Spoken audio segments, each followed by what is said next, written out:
신용카드는 편리성이 있는 만큼 숨어있는 여러 가지 다양한 장단점들이 있습니다. 내 지갑 안에 있는 신용카드를 최대한 효과적으로 사용하시려면 이 영상 놓치지 마시고 꼭 끝까지 들어보시기 바랍니다. 안녕하세요. 똑똑한 노트비의 제임스입니다. 성인이라면 내 이름으로 발급받으신 신용카드 한 장 정도는 지갑 안에 아니면 삼성페이 어플 안에 가지고 계실 텐데요. 앞으로는 그냥 사용하지 마시고 유용한 정보를 아신 후에 사용하시기를 추천해 드립니다. 저도 20대 때부터 사용한 신용카드를 통해서 포인트를 제법 받기도 하고 때로는 쿠폰을 내려받아서 이런저런 혜택을 누리기도 했습니다. 하지만 그동안 몰랐던 다양한 내용을 알고 보니 그동안 받았던 혜택보다는 오히려 몰라서 손해를 본 것이 더 많았다는 생각이 들었습니다. 그래서 오늘 신용카드 혜택을 제대로 받기 위한 똑똑한 방법들을 몇 가지 준비했으니 전문가들이나 알 법한 고급 정보를 공부하셔서 앞으로 더 많은 혜택을 누리시기 바랍니다. 직장인 대부분이나 은퇴하신 어르신들께서 신용카드를 만들어 놓고 사용하지 않으시는 분들이 참 많으신 것 같습니다. 그나마 한 장만 가지고 있다면 다행이지만 대부분은 이런저런 이유로 한 장, 두 장 만들다 보니 가지고 있는 신용카드가 여러 장인 경우들이 참 많은데요. 그 중에서는 잘 쓰지도 않는데 그냥 가지고만 있는 카드들도 많습니다. 그런데 이 신용카드들 그냥 가지고 계시면 안 됩니다. 왜냐하면 카드를 발급받은 후에 사용하지 않아도 연회비는 매년 청구가 되기 때문입니다. 연회비가 적게는 15,000원부터 혜택이 많은 카드는 2, 30만 원까지 부과하고 있으니 쓰지 않는 카드는 카드사에 전화하셔서 해지를 먼저 하신 후에 과감히 잘라버리시길 바라며 사용하시려면 이게 진짜 나한테 도움이 되는 카드인지 아니면 없애도 좋을 만한 카드인지를 제대로 알고 사용하셔야 합니다. 그렇다면 내가 가지고 있는 카드 계속 쓸지 말지의 명확한 기준을 말씀드리도록 하겠습니다. 우선 우리가 신용카드를 발급받아 사용하는 가장 중요한 이유는 바로 금전적인 혜택 때문입니다. 사실 매달 신용카드를 사용함으로 인해 금전적인 할인과 혜택을 받으려고 신용카드 쓰시는 분들이 꽤 많으십니다. 현금과 비교해서 할인 혜택이 더 크기 때문에 내가 얼마나 할인을 받을 수 있느냐가 제일 중요한데 이걸 이야기할 때 절대 빠질 수 없는 것이 바로 전월 실적과 통합 할인입니다. 전월 실적이라는 부분에서 많이들 오해하고 계시는 게 진짜 지난달에 쓴 모든 금액이 다 전월 실적이라고 생각하신다는 겁니다. 그런데 절대 그렇지 않습니다. 전월 실적은 카드사가 정해주는 겁니다. 카드사에서 이것까지는 전월 실적으로 인정하며 이것 외의 지출에 대해선 전월 실적으로 인정하지 않는다는 식으로 정의해주는 값입니다. 그리고 여기에서 짝꿍처럼 따라붙는 개념이 바로 통합 할인이라는 건데 이 통합 할인은 전월 실적에 따라서 이만큼 할인해 줄 거라고 인정하는 총 할인 한도라고 보시면 됩니다. 그런데 이 전월 실적과 통합 할인은 한 세트입니다. 다시 말하면 이 신용카드를 얼마 이상 쓰면 매달 마트에서 1만 원 할인해 드릴게요 라고 합니다. 그러면 묻지도 따지지도 않고 1만 원 할인해 줄까요? 절대 그렇지 않습니다. 전월 실적에 따라 최대 1만 원까지 할인해 준다는 겁니다. 즉, 내가 사용한 금액이 전월 실적에 충족되지 못하면 통합 할인은 그냥 날아가는 겁니다. 예를 들어 전월 실적이 30만 원 또는 50만 원 또는 70만 원 이상이라면 마트에서 1만 원 할인, 주유비 10,000원 할인, 교통비 15,000원 할인, 통신비 2만 원 할인 등을 받으실 수가 있다는 말입니다. 그리고 여기서 제일 중요한 것은 전월 실적에서 제외되는 경우가 생각보다 꽤 많다는 것입니다.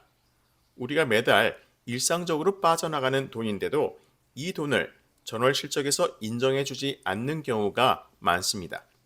카드사마다 조금씩 다를 수는 있지만 몇 가지 예를 들어보면 연회비 수수료, 이자, 상품권 구매, 공과금, 아파트 관리비, 국세, 지방세, 등록금, 보험료, 무이자 할부 이용 금액, 선불 카드 충전 금액, 카드 대출, 거래 취소 금액 이런 항목들은 전부 전월 실적에 포함되지가 않습니다. 물론 카드사마다 다를 수는 있으니 내가 사용하는 카드사에 정확히 문의는 해보셔야 하지만 대부분의 경우가 이렇다고 보시면 됩니다. 그래서 지난달에 카드로 결제한 금액이 70만 원이 넘어서 전월 실적 다 채웠으니 할인받을 수 있겠네 라고 생각했다가는 낭패를 볼 수도 있다는 거죠. 만약 결제 내역들이 관리비 등록금, 보험료 무이자 할부, 뭐 이런 것들로 대부분 채워져 있다면 전월 실적에 포함되지 않기 때문에 통합 할인 혜택들은 그냥 날리게 되는 겁니다. 그러니 사용하시는 카드사의 전월 실적에서 제외되는 항목들이 어떤 게 있는지 꼭 확인하시고 그 실적을 내가 채우고 있는지 또 제공되는 통합 할인 혜택들은 내가 잘 받고 있는지 이런 것들을 꼭 따져보시기 바랍니다. 예를 들어 전월 실적은 모두 채웠는데 통합 할인 혜택이란 게 커피 전문점 할인뿐이라면 커피를 안 마시는 분들께는 쓸모없는 혜택이 되는 것입니다. 실적을 열심히 채워봤자 필요한 혜택이 돌아가지 않게 되니 이런 자세한 사항을 꼭 따져보셔야 괜한 수고를 하지 않으시게 됩니다. 다음으로 신용카드 사용 시 알아두면 진짜 좋은 것 하나 소개해 드리겠습니다. 바로 신용카드의 결제일입니다. 신용카드 결제일은 대부분 언제로 정해놓고 계시나요? 보통 본인의 월급이 나오는 날에 가까운 결제일로 설정을 하게 됩니다. 그래야 카드값이 연체 없이 나갈 수 있으니까요. 그러다 보니 보통 20일에서 25일 사이를 제일 선호하십니다. 그런데 똑똑하게 소비를 하기 위해서는 이 결제일도 현명하게 설정하셔야 합니다. 이걸 알기 위해서는 우선 신용공여기간을 짚고 넘어가야 하는데요. 신용공여기간이란 신용카드 대금이 결정되는 기간입니다. 예를 들어 신용카드 결제일이 25일이라고 한다면 전달 12일부터 이번 달 11일까지 사용한 금액에 대해서 25일 날 결제가 되는 시스템입니다.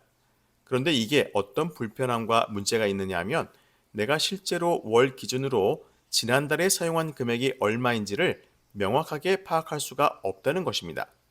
우리가 보통 지난달에 카드값으로 얼마를 사용했는지 파악을 해야만 이번 달에는 지출을 좀 줄여야겠다고 생각을 하게 되는데 결제일이 20일, 25일 이렇게 되어 있으면 사실상 정확한 전월 소비 금액을 파악하기가 어려워진다는 것입니다. 자, 그렇다면 어떤 날짜를 결제일로 하면 좋으냐? 그건 바로 14일입니다. 신용카드 결제일을 14일로 하게 되면 사용기간이 전월 1일부터 말일까지로 설정이 됩니다. 그렇게 되면 정확하게 내가 지난달에 얼마를 썼는지 파악할 수가 있게 되는 거죠. 좀 더 현명한 소비를 하는 데 있어서 도움이 된다는 것입니다. 특히 가계부를 쓸 때도 더 명확하게 파악이 된다는 것입니다. 그런데 결제일 얘기할 때 빼놓을 수 없는 게 바로 리볼빙 서비스입니다. 리볼빙이란 카드 결제 대금을 다음 달로 미뤄서 다음 달 결제 대금과 연결할 수 있는 제도를 의미합니다. 그래서 다른 말로는 2월 약정이라고 하는데요. 많이들 착각하시는 게 뭐냐면 이 리볼빙 서비스를 사용하면 연체를 하지 않고 결제 대금을 미룰 수 있으니까 굉장히 유용하고 좋은 서비스라고 생각하시는데 절대로 그렇지가 않습니다. 왜냐하면 신용 점수가 낮아지기 때문입니다. 게다가 리볼빙으로 인한 수수료도 엄청납니다. 평균이 17에서 18%인데요. 법정 최고 금리가 20%인 걸 고려했을 때 큰 차이가 없는 수수료이기 때문에 이건 진짜 조심하셔야 합니다. 대부분 한번 연체를 막기 위해 리볼빙을 쓰셨다가 계속 반복해서 쓰게 되면서 이자가 기하급수적으로 불어난다고 하니 절대 리볼빙은 처음부터 사용하지 않아야 한다는 것 꼭 기억해 주시기 바랍니다. 오늘은 신용카드를 똑똑하게 사용하는 방법에 대해 말씀드렸는데요. 여러분들의 노하우가 있으시다면 댓글로 자유롭게 공유해 주시기 바랍니다. 늘 건강하시고 행복한 일이 많아지기를 제임스가 응원하겠습니다. 오늘도 편안한 하루 되세요. 감사합니다.